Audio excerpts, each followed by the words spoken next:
Joining us now, we are thrilled to welcome a legend. Growing up, when I was really young, got to spend Sundays with my grandmother.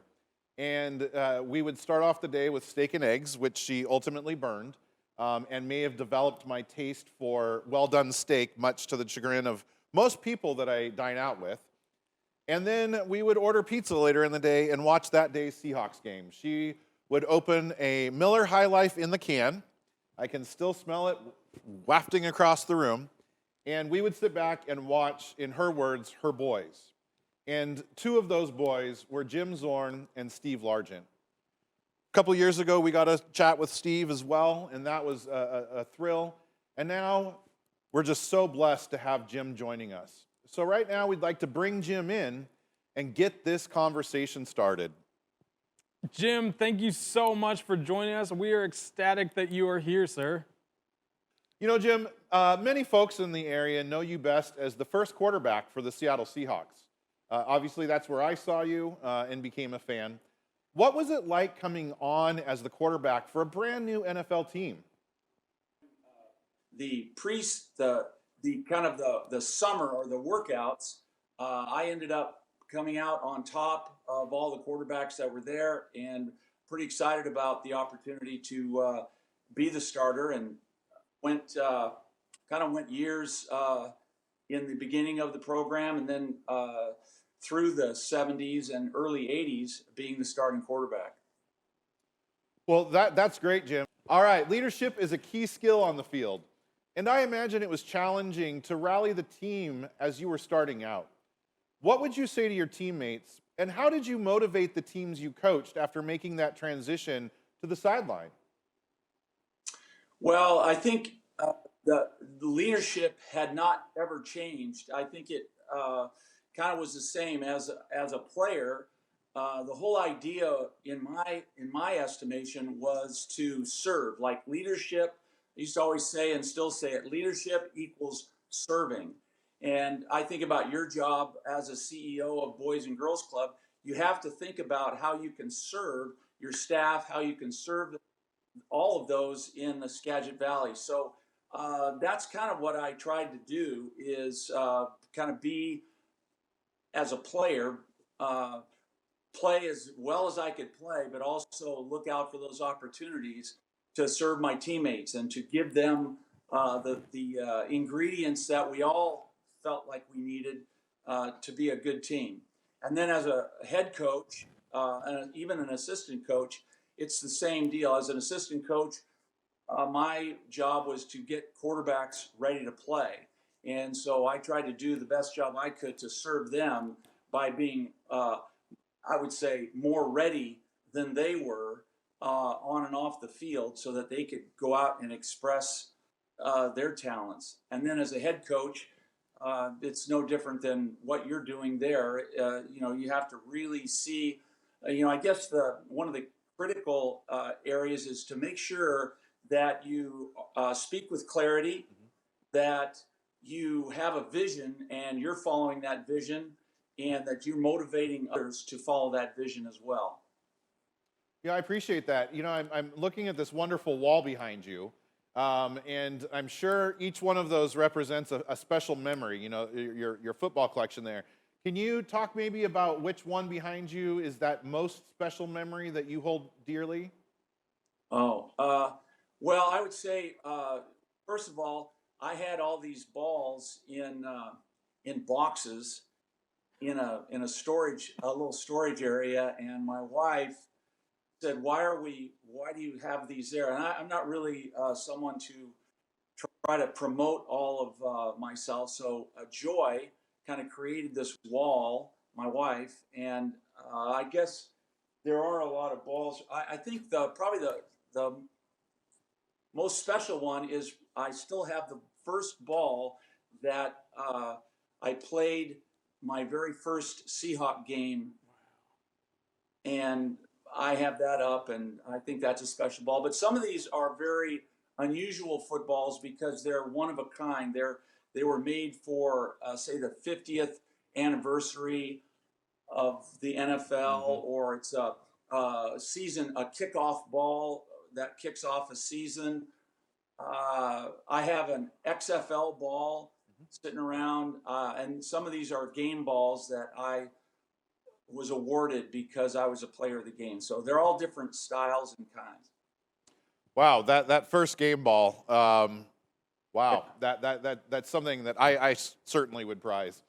You know, not every game it's as you. old. Yeah, It's very old. it's almost no, it's actually yeah, it's almost as old as I am. Not every game ends with a W, and being a Seahawks fan in the early days, we know that.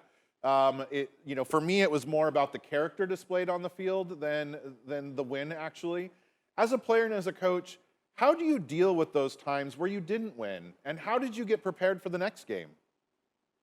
Yeah, that's a good question. I think the major issue is the motivation that you bring to your job. And for me, you, you know, the whole idea was getting back in line and continuing with the passion that I had to play and to win. We're all there for the same thing, and that is to win a championship. And even the very first season, you'd think that we were actually winning, winning our division and getting to the playoffs. And we were two. We played 16 games back. No, we played 14 games back then, and we were 2-12. But the fans got behind us, and it was a struggle. We competed every game, and I felt like we were in most of our games for the win, but we ended up coming up short. And I just think, for me, it was the motivation, and I would say it was the reason why I was playing anyway. And so I guess a lot goes into that. But I stayed motivated. I kept a high level of passion, and my desire to get better the next week was never lost. And part of that motivation was because we had a good coaching staff as well. We had teammates that came together, and we had a coaching staff that stayed together. And all those things involved, all those ingredients kind of created that will to win game in and game out, even though we were losing some of those early games. Yeah, you know, it's interesting because as you were talking through that, I started thinking of like my own journey here in Skagit County, and you know what we've been pushing for our staff and for our kids, and you know when we're able to keep members of our team together longer, we see that success and we see that benefit, and that pays out to our community in the outcomes we're able to kind of provide to our kids. So it's just interesting the direct correlations that you can see between different industries.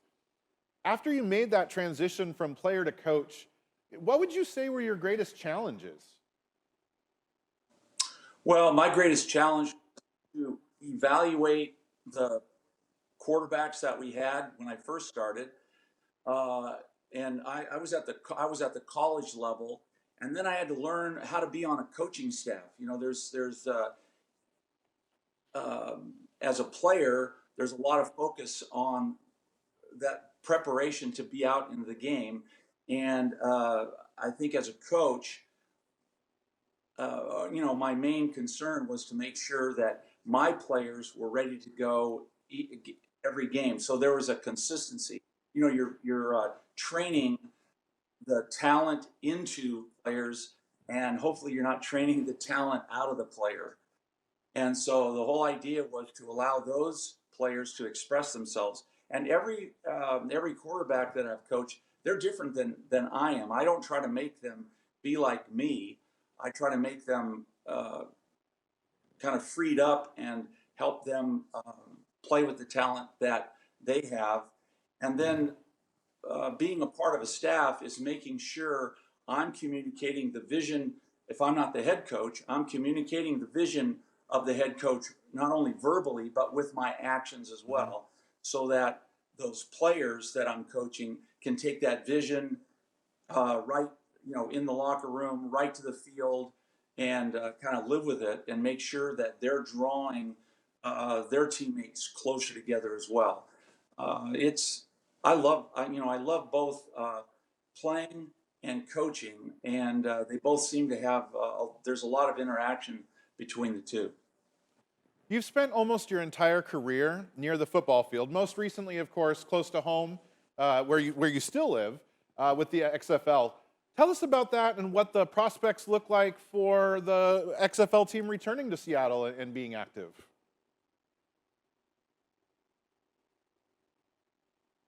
Yeah, we really felt like we had it was really a special uh, time, I think, in Seattle's and really around our league, the XFL. It was a really a special time to establish a new football program. And what was amazing for us with the small group that we had, we were kind of establishing this new entity in Seattle, this new sports club, and it was working. And then when COVID-19 came about, we actually had one player on our team, a defensive lineman, get COVID-19 before anything was shut down. But once that happened, it shut us down for that week. And then all of a sudden, the league completely shut down.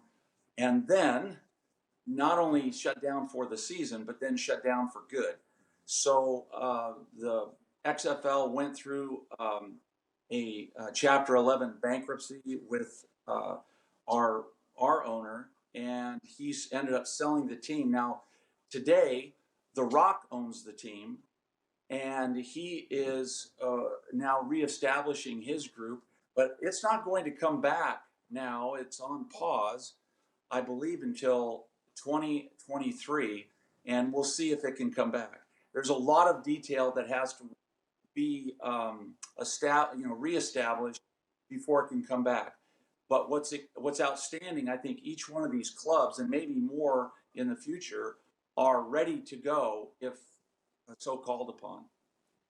That's really interesting. You know, there's a odd connection between the XFL and Boys and Girls Clubs.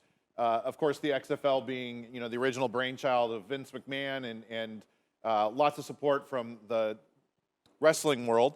And you know what a lot of people don't actually know is a lot of those wrestlers are club alum. Triple H, Vince McMahon, Hulk Hogan. You know, these are all people that grew up at the club and then discovered a passion and found it. Our work at the clubs, as you know, yeah. Our work at the clubs, as you know, is about creating life-changing opportunities for youth. And some of them, of course, that means they're going to throw each other around in a wrestling ring on national television. What advice would you give to our kids as they're headed out into the world? Well, I think that it's exciting that there's young adults, there's older adults that are willing to spend time with these young people.